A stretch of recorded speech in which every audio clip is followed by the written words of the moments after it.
A mulher é conhecida principalmente pela sua beleza, pela sua delicadeza, pelo dom de cuidar. Mas muito mais do que isso, a mulher é dona de casa, ela é mãe, esposa, trabalhadora. Ela pode ser o que ela quiser ser. Os desafios são grandes, mas não maiores do que sua força. A pandemia evidenciou sim as nossas fraquezas, mas também mostrou o que temos de mais forte, o que está mais enraizado em nós: o amor.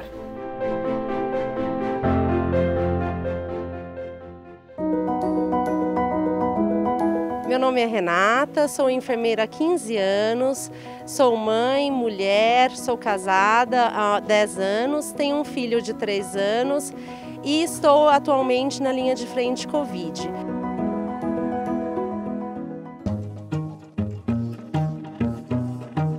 Quando chegou a pandemia, para a gente era tudo muito novo. Desde que começou a se falar do Covid, né, e a gente ficava assim muito apreensivo com relação à patologia, principalmente, que até então a gente só vai pensar na questão, né, técnica da história. E daí a gente fala assim, bom, a proposta que eu tenho é readequar o setor, né? É tirar os pacientes, de repente, da sua enfermaria e colocar em outra enfermaria e a sua enfermaria abrir como enfermaria Covid. Então, assim, esse foi o grande desafio. A gente fica muito inseguro, né? Na verdade, eu sou casada, tenho um filhinho de 3 anos agora, mas que no começo da pandemia ele estava apenas com 2 anos, ele já ia para a escola. Na verdade, filho de profissional de saúde, né? Ele ia para a escola, na verdade, desde os 5 meses. Então, assim, tudo isso foi muito diferente para a gente. Quando eu retorno do hospital, isso até hoje, né? Ele ainda pergunta para mim, mamãe, você tá de pital? Porque daí ele pergunta se eu tô com roupa de hospital, porque ele sabe que ele não pode chegar perto, ele não pode abraçar, não pode beijar.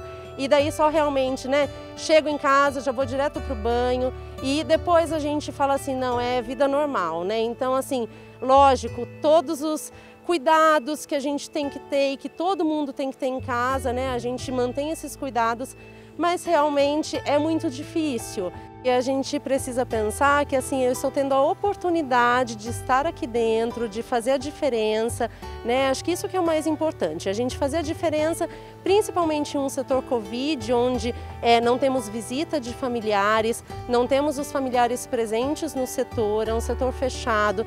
A gente tem essa angústia do paciente, né, com relação ao Covid, essa incerteza do amanhã, então acho que isso que é o mais importante, a gente pensar que a gente está fazendo a diferença.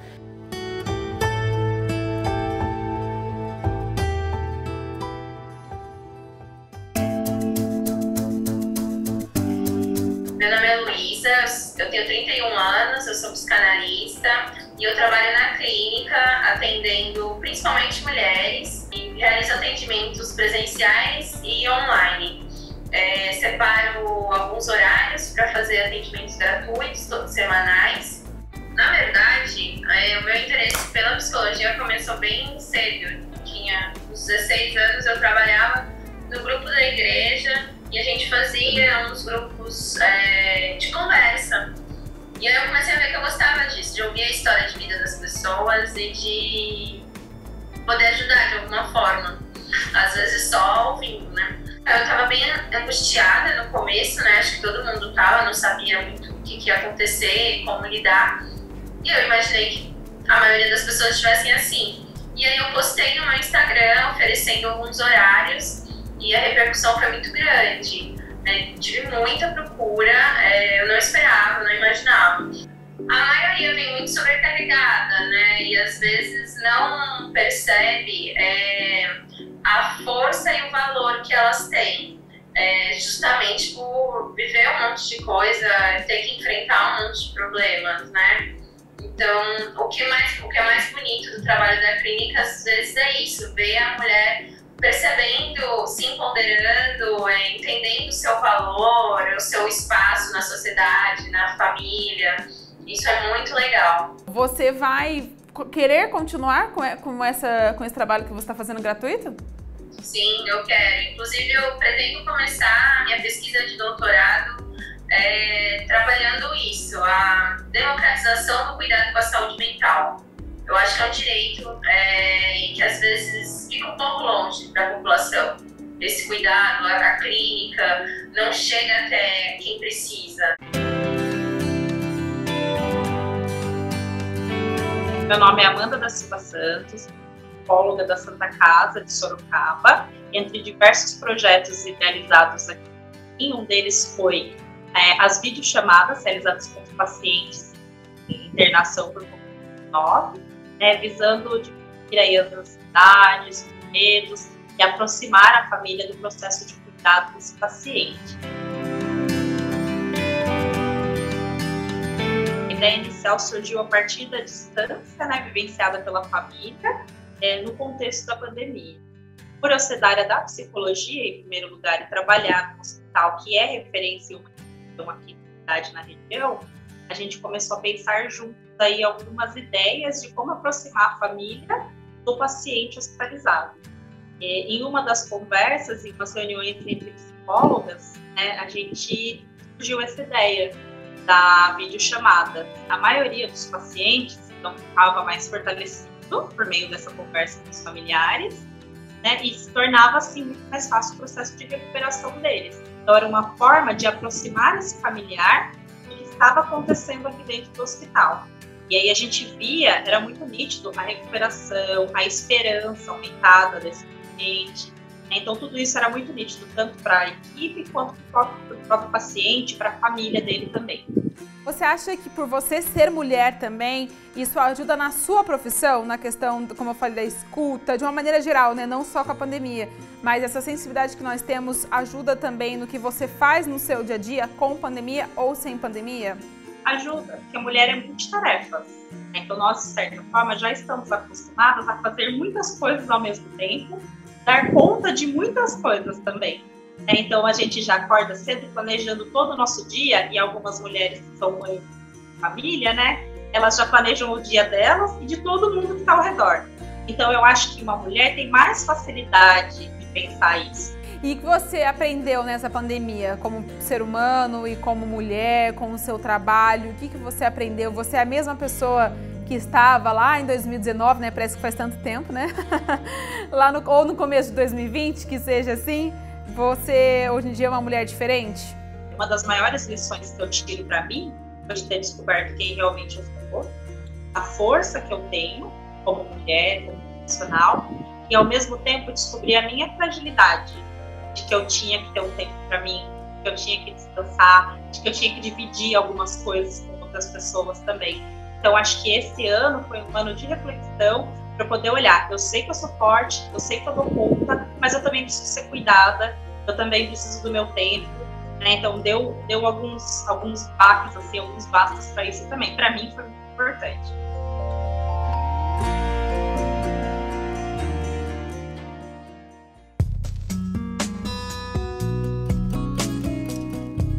Eu sou Maria Cecília Gomes da Silva, assistente social, formada desde 1981. Minha experiência é com a área da instituição de idosos. Já tenho mais de 15 anos atuando como assistente social para o segmento do idoso.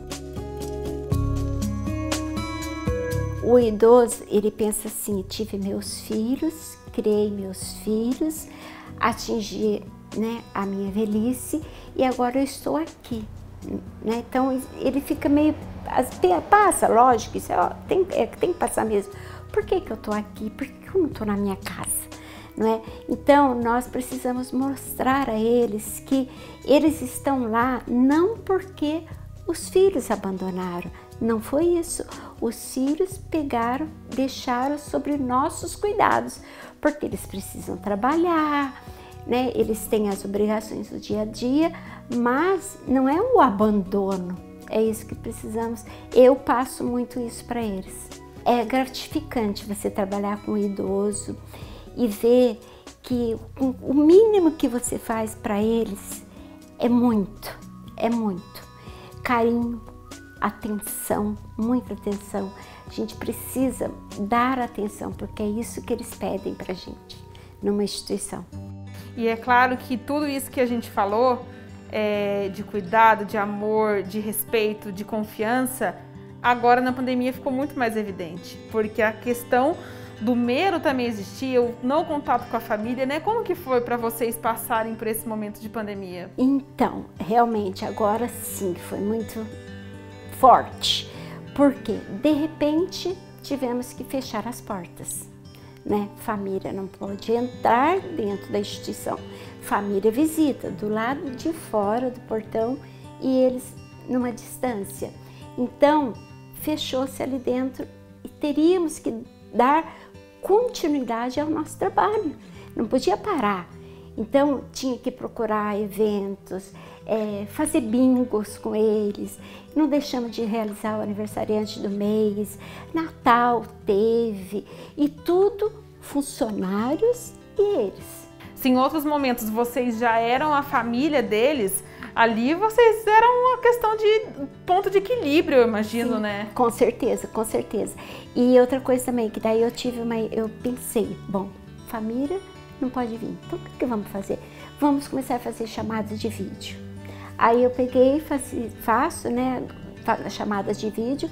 Aí eu tô com saudade, vou lá, pego meu celular, ligo, ele conversa com a filha, com o filho, né, tudo. Então é assim que a gente fez. Nossa, pra você ver como é que eles ficam felizes. E você aprendeu, você como mulher, com o seu trabalho, você aprendeu alguma coisa nessa pandemia? Muita coisa, mudou muito, muito. Eu já não sou aquela Cecília do ano passado. É uma Cecília que se abriu mais pelo outro, sabe? Essa pandemia me ensinou muito que a gente precisa ser muito dedicada ao outro, preocupar com o outro. Nós não podemos ficar, a visão é só eu, minha família e pronto, acabou. Não, é com o todo.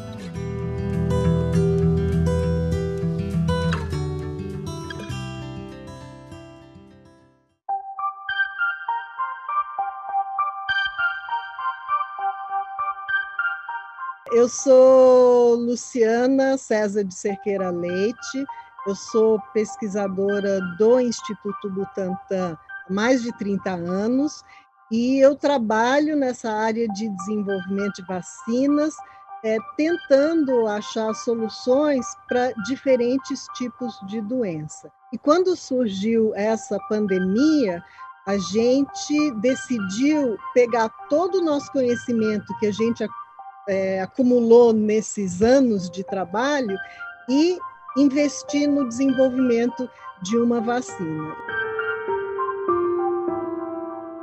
Quando a gente vai estudar, logo que eu comecei, eu peguei os primórdios da história de desenvolvimento de vacina. E aí você consegue ver o efeito, a diferença que faz você ter uma vacina disponível quando você tem uma epidemia desse tipo. A gente hoje não sabe como a vida era dura antes das vacinas existirem. Tinha muita gente que morria. Hoje em dia a gente nem sabe o que são as doenças. Você fala em difteria, tuberculose ainda se sabe, porque a vacina não está dando conta de todo o problema, mas assim, sempre não tinha uma família que não tivesse alguém que tinha morrido de tuberculose ou de varíola ou de pólio, né? As sequelas que deixam pólio. Então, quando a gente estuda essa trajetória do desenvolvimento de vacinas, a gente percebe o quanto de diferença fez no mundo. Eu quero que você conte para mim especificamente sobre a vacina que vocês trabalharam, sobre como que foi sua vida nesse último ano, né? Eu imagino que já deva ser uma vida corrida, vocês estão sempre ali, né, na questão do desenvolvimento, mas a sua vida realmente foi totalmente focada? Como que foi a questão do trabalho? Você trabalhou mais durante essa pandemia para chegar no resultado que a gente tem hoje? Como que foi a sua rotina nesse último ano?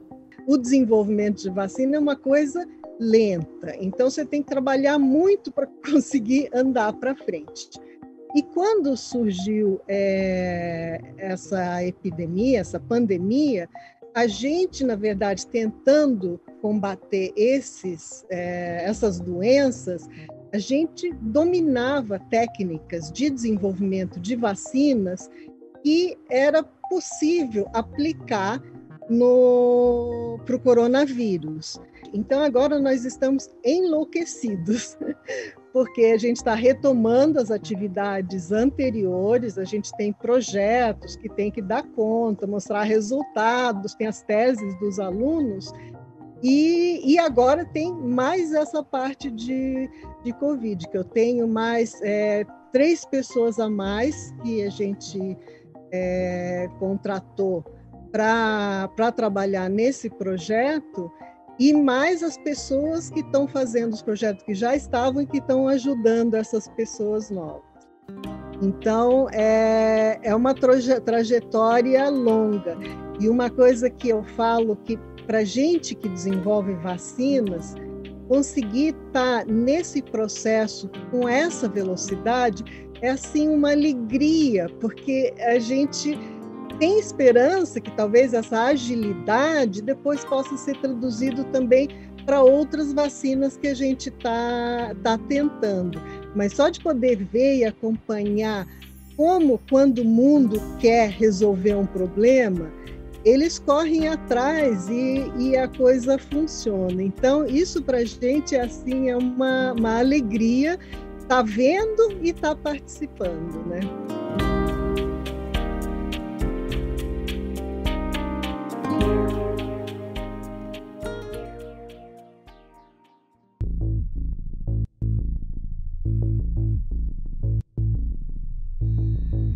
O que pode ser o básico para você pode ser muito para outra pessoa.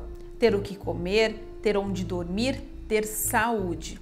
De acordo com a ONU, pela primeira vez em 30 anos deverá ter aumento na pobreza extrema por causa da pandemia.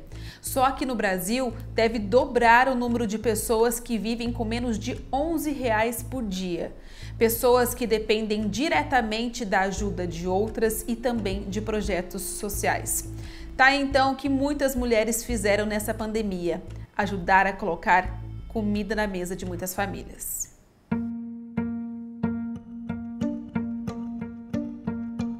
Meu nome é Maria Aida Aparecida Isidoro, tenho 54 anos, mãe de 4 filhos, 2 meus e 2 do coração. Sou diarista hoje. Com essa pandemia, né, dificultou muito, né, o serviço em geral, o ganho, né?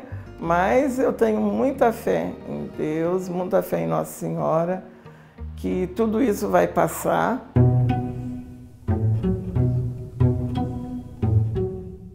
Quando a gente trabalha na área tipo diarista, né, como autônomo, é um baque, porque o dia que você trabalha, você tem. O dia que não trabalha, você não ganha, né? Então, é dia a dia, né?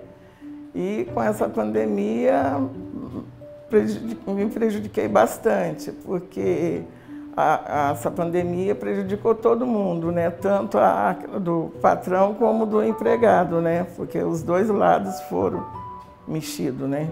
Como ditado popular, né? Você vende o almoço para comer na janta, né? E como que a senhora fez para se virar nesse tempo todo? Tá complicado, sabe? A gente atrasa uma coisa, dá preferência, prioridade para alimentação, para as coisas de casa, e mesmo assim, muito, muito no aperto mesmo. Mas graças a Deus, como a gente é muito unida, eu e minhas irmãs, né? Então, uma ajuda a outra dentro da possibilidade de cada um, né? Então, isso, a união da família é o que está fazendo a força e dando para levar, entendeu?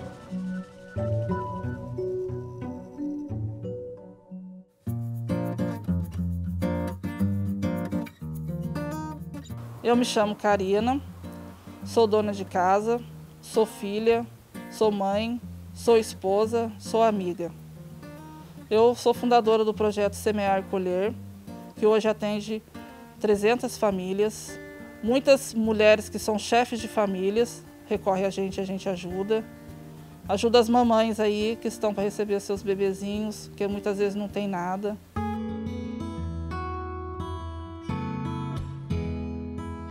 A gente faz arrecadação, arrecada de porta em porta, né? Aí a gente recebendo a doação, a gente traz essa doação para casa, separa os alimentos, monta as cestas, né? As famílias que a gente atende são todas cadastradas, faz as visitas às famílias, né? Para ver o que mais que ela está precisando, porque às vezes não é só um alimento, né? Às vezes é uma roupa para um filho, um calçado, né? Porque eu também berço, eu ganhei carrinho, eu ganhei roupa, eu ganhei um monte de coisa, né? Então é uma forma de eu passar adiante aquilo que eu recebi. E com a crise, com essa pandemia, aumentou mais ainda, né? E depois que acabou o auxílio, aí triplicou, né? Então daí a gente vê que tem muito que ser feito ainda. O que a gente faz é um trabalho de formiguinha e não tem preço, é muito gratificante, né? A recompensa maior é você ver a alegria no olhar daquela pessoa, né? Não é só o alimento, mas você leva um pouquinho de amor, esperança, né? Porque às vezes a pessoa está ali numa situação desesperada, achando que não vai ter jeito, aí você chega com uma cesta, né? As pessoas às vezes já chegaram a falar assim, nossa, Deus existe. Então, todo esforço vale a pena. Então aí você chega com a cesta, a criança olha para a mãe e fala assim, mãe, hoje eu vou comer, hoje tem café. Olha para você ver, café, gente, uma coisa tão rotineira para a gente, né? E quantos aí às vezes a gente poder estar levando isso para a pessoa, né? Mas o principal que eu acho que a gente leva é o amor. E o que a gente recebe em troca é amor e gratidão.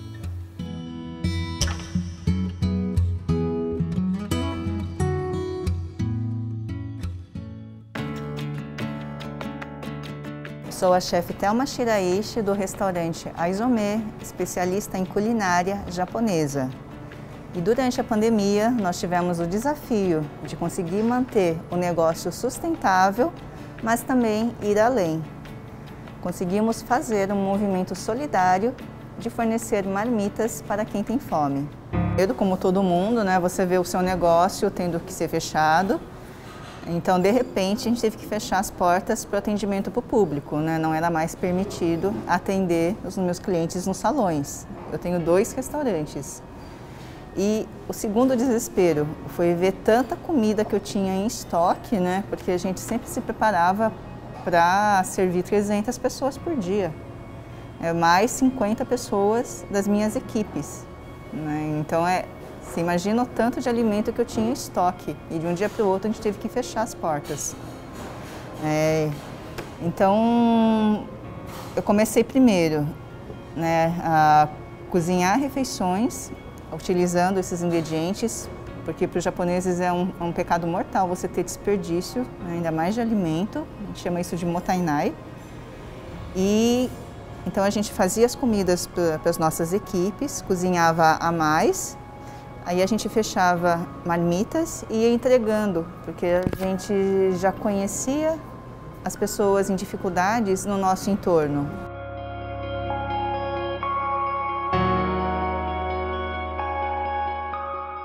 Do projeto, né, do pequenininho, vocês foram cada vez mais aumentando, recebendo parceiros, né? Isso, porque a gente começou pequeno, mas aí a gente começa a realmente olhar em torno e você percebe que o desafio é muito grande, dá muito desespero. Primeiro porque eu, como cozinheira, eu entendo que a minha missão é alimentar pessoas. E você começa a prestar mais atenção, você começa a ver como é assim, desesperador ver tantas pessoas em necessidade. A gente não imagina que num país rico como o Brasil, né, com tanta abundância, a gente está aqui em São Paulo, uma cidade também com muitos recursos, e você olha para o lado e vê pessoas passando fome em pleno século XXI. Isso é algo inimaginável.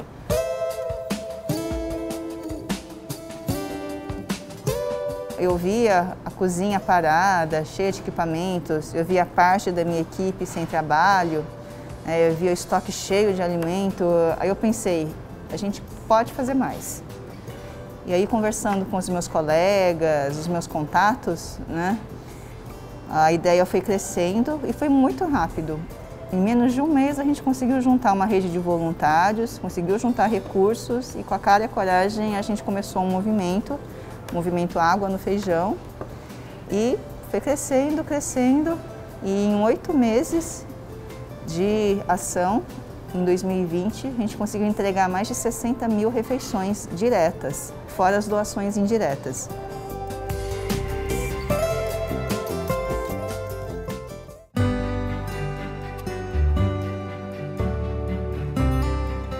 Sou Solange, o sobrenome da minha família é Damião, eu tenho 36 anos de vida religiosa, sou consagrada assim na alegria e carrego assim dentro do meu coração, dentro da minha vida, esse amor pela vida religiosa. É o grande desejo meu, é de pregar e de anunciar Jesus Cristo ao mundo inteiro. E de maneira muito especial, encontrar Jesus nos pobres e naqueles que são excluídos da nossa sociedade.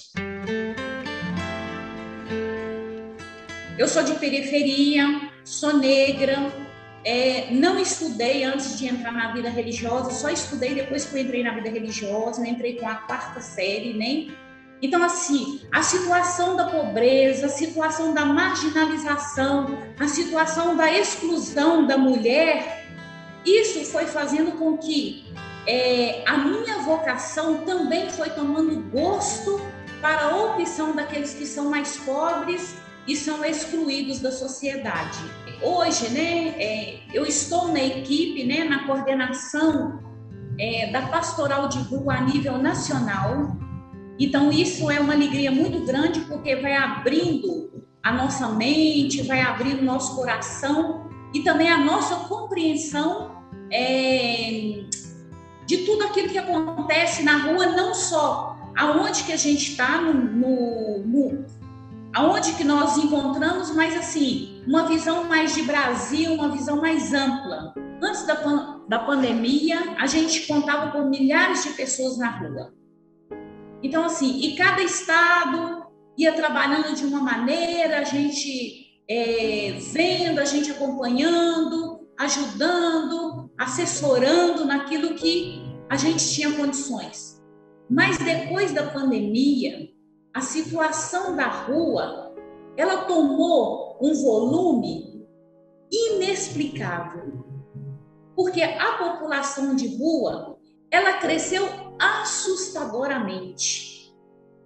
Aquilo que a gente conseguia enxergar, hoje a gente não consegue enxergar mais. A partir daí, nós tivemos que melhorar a nossa metodologia de trabalho com a população de rua. Então, a primeira coisa que nós fizemos foi emergencial. O povo está na rua sem água e sem comida. Então, a gente foi para a rua dando água e comida. Segundo passo, nós falamos, a gente não pode ficar só dando água e comida para essas pessoas. A gente tem que fazer uma coisa mais ampla. E a gente, como pastoral, a gente não tem condições. Então, nós fizemos uma grande campanha arrecadando tudo. Alimentação, roupa, tudo. Então, a gente se espalhou, a gente conseguiu uma grande campanha. Fizemos essa campanha. E nós fizemos uma grande rede, uma grande parceria. Então, a pastoral, ela cobria todos esses grupos, a gente conseguia alimentação, roupa, comida, e a gente dava para os grupos e os grupos iam se entregando. A rua, ela acolhe qualquer pessoa, mas ela não é o lugar para as pessoas morarem. A rua, ela tem que ser um lugar de travessia, onde que a gente passa e aonde que ela faz canal para a gente chegar em algum lugar. Em algum lugar tem que ser a nossa casa, tem que ser no hospital, na escola, no trabalho. E quem vive em situação de rua está privado de tudo isso. Então, o trabalho da pastoral é um trabalho, antes de tudo, acolher as pessoas como filhos e filhas de Deus.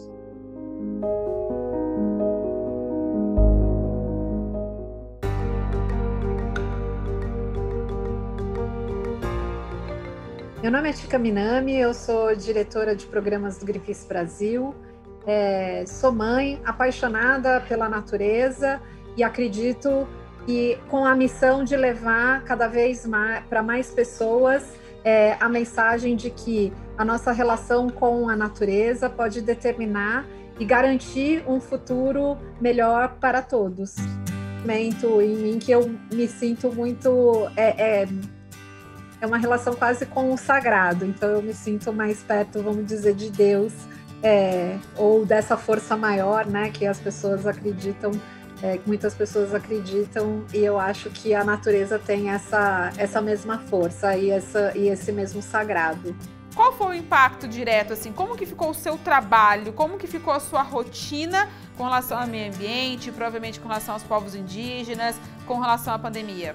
É uma oportunidade, né? Toda crise traz uma oportunidade, e esta é uma oportunidade para a humanidade repensar a sua relação com a natureza. Então, se a gente também estão sendo relacionadas com o desmatamento, com a destruição da natureza, a gente tem mais um motivo para pensar como a gente está se relacionando com a natureza, como a gente está se relacionando, na verdade, com essa barreira natural que a gente tem, inclusive para proteger a sociedade, né? Mas o que a gente percebeu ao longo do ano passado é que muitos dos invasores de terra e dos territórios, né, grileiros, madeireiros, garimpeiros, eles não fazem home office. Na verdade, essas atividades muitas vezes criminosas ou feitas ilegalmente, inclusive agravando situações de violência contra povos que moram nessas regiões, ela aumentou, ela não diminuiu. A gente viu um salto enorme já no desmatamento, e o que é pior, né? A gente já tinha visto em 2019 um grande período de queimadas na Amazônia, e isso só se agravou no ano passado, porque além da Amazônia a gente também viu o Cerrado e especialmente o Pantanal. Todos vão se lembrar, o Pantanal aí também, né, sendo queimado e com uma perda de biodiversidade enorme.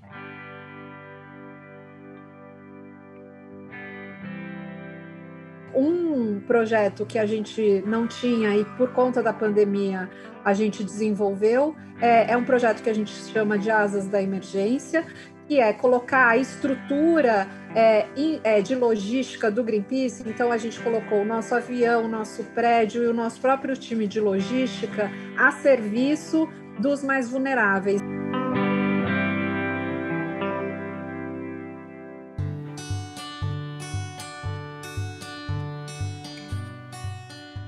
Eu sou Érica Silvério de Deus, sou mãe de 3 crianças, Bianca, Matheus e Davi.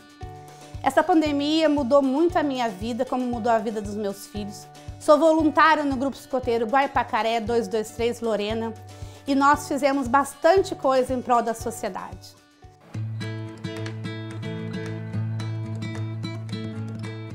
O movimento escoteiro, ele ensina a gente a trabalhar o jovem de forma diferente, as 5 áreas de desenvolvimento do jovem, que é a área social, intelectual, a física, a espiritual e o do caráter. Então, nós somos diferentes e de poder mudar a vida de cada jovem que está com a gente. Então, assim, nós temos que buscar sempre um algo a mais para que a gente pegue aquele jovem de uma forma e a gente devolva ele para a sociedade de forma diferente. Então, eu percebi na pandemia que eu gostava de ser uma chefe escoteira, sim, mas me faltava algo faltava preencher dentro do meu coração, sabe? E faltava muito Deus, assim, o amor de Deus. Quando esse amor com satisfação, o meu sorriso já não era emprestado de uma pessoa que tinha a obrigação de sorrir para as outras, sabe? Já era um sorriso, assim, natural, porque eu realmente estava bem, eu realmente me sentia amada, eu me sentia feliz. E quando a gente se sente amada por Deus, e Deus toca o coração da gente, a gente consegue transformar ainda mais as pessoas que estão ao nosso redor.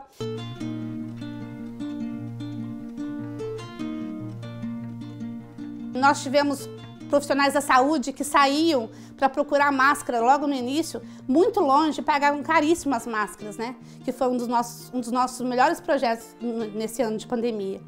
E nós, por que não ajudar, né? Conseguimos aí 34 voluntárias que costuravam. E elas, além de costurar, elas tinham lições de vida também. Então, assim, nós fizemos esse trabalho, nós estávamos diferentes. Nós estávamos no processo de mudança. Nós ajudamos as pessoas foram ajudadas, nós fomos mais ajudados que as pessoas de ver a qualidade do trabalho, as máscaras serem distribuídas para SAMU, para o bombeiro, para asilos, creches, sabe? Para as escolas, quando começaram a distribuir alimentos, iam lá e buscavam a máscara no Guaipacaré, em Lorena. Então, assim, quando você está bem, à sua volta, todos ficam bem.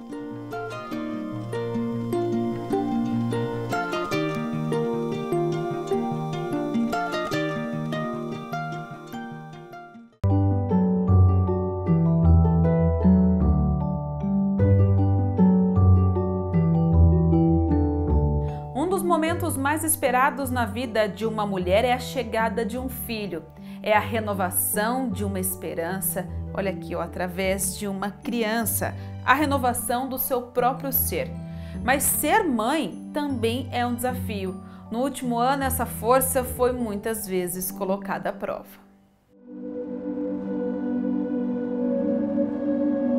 Meu nome é Ivanise Esperidião da Silva, tenho 59 anos.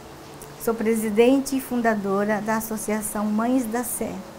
Esse trabalho nasceu no dia 31 de março de 1996, a partir do desaparecimento. No dia 23 de dezembro, a minha filha desapareceu. E aí a minha vida teve assim, uma reviravolta de 360 graus. A partir daí a minha vida mudou completamente. Minha vida passou a ser uma busca incessante. Até hoje eu nunca tive nenhuma informação do paradeiro da minha filha. Eu achei que eu não ia suportar viver sem a minha filha, porque nenhuma mãe está preparada para perder um filho dessa forma. O tamanho dela é a mãe. A mãe é a pessoa que mais sofre, né? E quanto mais o tempo passa, mais essa ferida ela vai ficando cada vez maior. E tem dias que ela dói mais. Tem dias que eu acordo sentindo o cheiro da minha filha. Eu transformei a minha dor numa luta, não só pela minha filha, mas por todas aquelas pessoas que ali estavam, né, buscando de alguma forma em mim o último recurso, o último fio de esperança, né? Então, no dia 31 de março de 96, nasceu um movimento de mães que procuram por seus filhos desaparecidos, né? Então, a cada pessoa que eu consigo encontrar através do meu trabalho, seja vivo ou morto, eu me sinto assim com a missão de dever cumprido, porque o que todas nós queremos é uma resposta. A pandemia para uma mãe, ela não tem, para a mãe não tem limites, né? Ela vai, ela mesmo assim, correndo o risco de ser contaminada, mas ela não para a busca. Às vezes eu fico pensando que graças a esse trabalho, 5.000 mães hoje estão com seus filhos. Ou até mesmo aquelas que os filhos foram encontrados mortos. Mas elas tiveram uma resposta. Eu quero encontrar minha filha viva. O meu coração de mãe diz que a minha filha está viva em algum lugar desse planeta. E o meu maior, uns 3 netos, tudo já adultos, já adolescentes, né?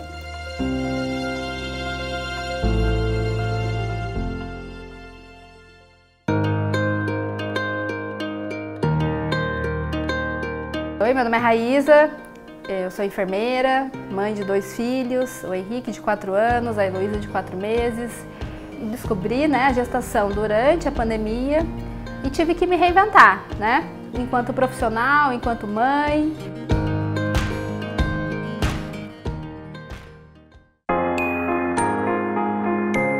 A Heloísa foi uma surpresa pra gente, né, então, obviamente, a gente tinha planos de futuramente ter outro filho, mas não agora pela vinda dela, mas ao mesmo tempo aquela apreensão de como seria, né.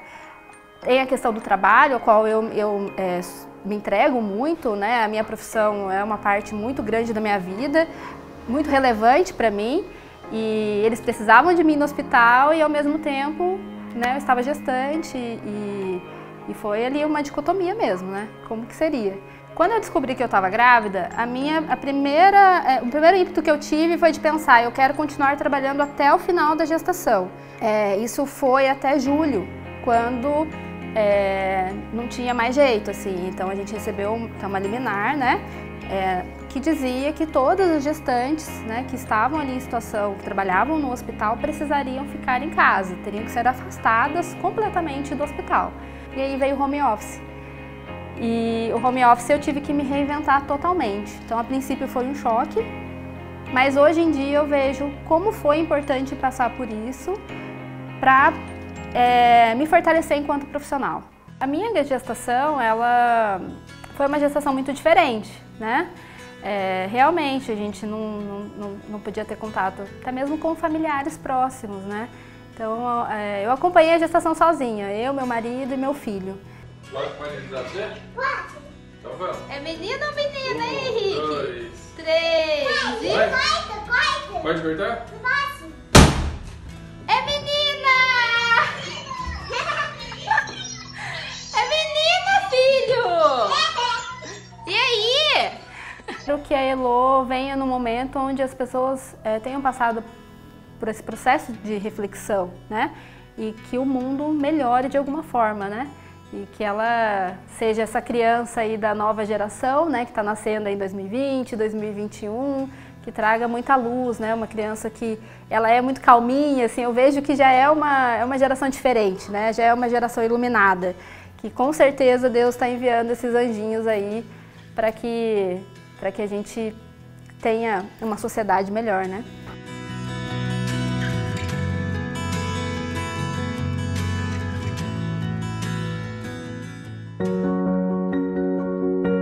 Olá, meu nome é Viviana Bucater, eu sou uma mulher de 40 anos, mãe de 2 meninos, de 6 e 9 anos. Eu sou uma empresária, sou dona de casa, sou companheira, sou mãe, né?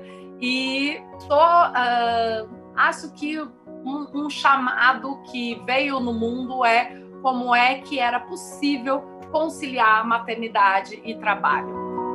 Já tinha um cargo de gerente sênior de marketing, cuidava de um dos maiores negócios dessa empresa no Brasil. Meu filho chegou e aí eu enfrentei todo aquele desafio, né? De contar para o chefe e o chefe não receber bem a notícia, porque eu estava recém-promovida e a reação dele na época foi: não acredito, né?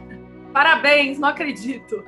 E então você já passei por aquelas microagressões que acontecem no universo do mercado de trabalho, tanto quanto eu rendia antes, doce ilusão, uma pressão muito forte para as mulheres mães, né? Hoje a gente vê índices de mulheres que têm um trabalho muito acelerado, com muita pressão, muitos problemas, inclusive na gestação, por conta dessa pressão toda, desse ritmo de trabalho que às vezes não é compatível com o corpo, né?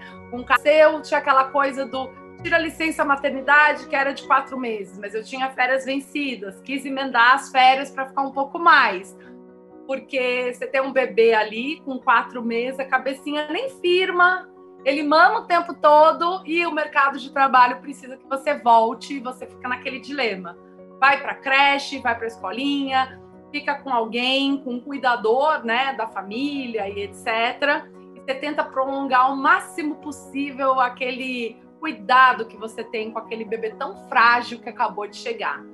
E no final das contas, eu acabei sendo demitida. E quando eu fui demitida, pela primeira vez eu parei para pensar na minha carreira.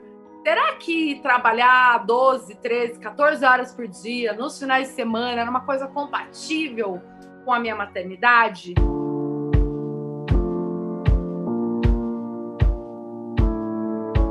E hoje a Maternativa é o maior grupo do Facebook com foco na discussão de maternidade e trabalho, oferecendo apoio para as mães que empreendem depois da chegada dos filhos ou que são empreendedoras, para as profissionais autônomas, funcionárias públicas e para as funcionárias de todos os tipos de empresa, pequenas, médias e grandes. Como é que vocês viram a chegada da pandemia e o impacto nas mulheres grávidas ou nas mulheres recém-mães? Assim que tudo começou, a gente começou a ouvir pedidos desesperados de mães de diversos segmentos de mercado, empreendedoras, funcionárias, que estavam ficando muito desesperadas com a situação. Para a grande maioria das mulheres mães, veio o desafio de a economia começa a voltar, o meu trabalho precisa que eu esteja lá fisicamente, mas os meus filhos estão sem escola. E mais do que isso, os meus filhos estão sem escola e o principal grupo de risco são as pessoas mais velhas. A avó já não pode mais ficar com os netos para ajudar. Então, se você for aos hospitais, por exemplo, não agora quem está doente de Covid precisa ficar 100% isolado. Mas quando você visitava os hospitais com pessoas acamadas ou que tinham passado por uma cirurgia, podia olhar quem era o acompanhante do lado. Mais de 90% eram mulheres.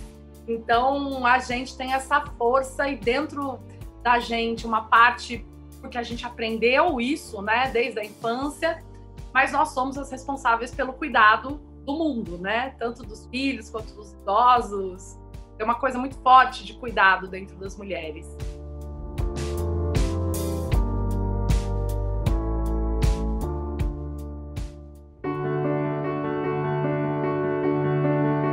Sou a Marinalva Aparecida Isidoro. Tenho uma filha que hoje é uma gestante de um menino.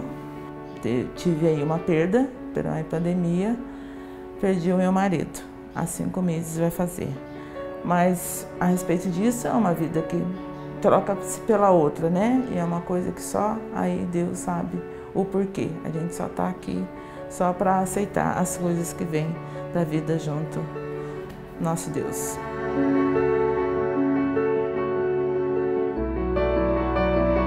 A gente sente muita falta pela situação e que hoje no mundo a gente tem que se preparar para isso, porque a gente tem que conviver com isso, a gente não sabe quando isso vai parar.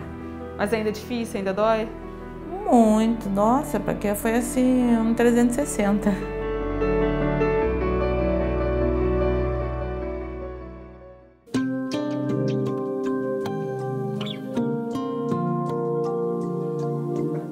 O Arthur era um sonho não só meu, quanto da minha família. Eu sou a última das sobrinhas que não tem filhos. E acabou que minha mãe, meu padrasto, minha família sempre quiseram ser avós. Era o sonho principalmente dele. E quando eu descobri que eu estava grávida, eu até falei com ele no dia, que ele estava indo para o hospital. Eu falei com ele no dia, só que eu falei, não vou contar, porque eu estava planejando para contar para o pai primeiro. E depois foi o sábado, para poder contar para minha família. E eu achei que ele ia estar, porém ele não conseguiu sair do hospital para poder estar nesse dia. Foi uma perda com felicidade. Então não dava nem para mim ter nem a perda ao mesmo tempo e nem sentir o luto. Foi uma coisa assim, foi um choque, pode dizer que foi um choque.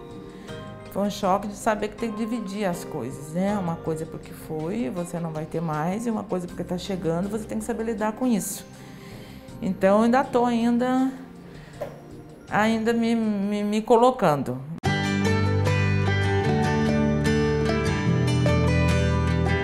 E o sonho dele era ser avô e principalmente menino. E veio o Arthur, homem, e ele chama Arthur Fernando por causa dele. Que meu padrasto chamava Fernando, então a gente acabou homenageando ele por isso. E virou um sonho assim para todo mundo está muito na expectativa dele nascer e vai ser algo muito significante, assim. Já é, né?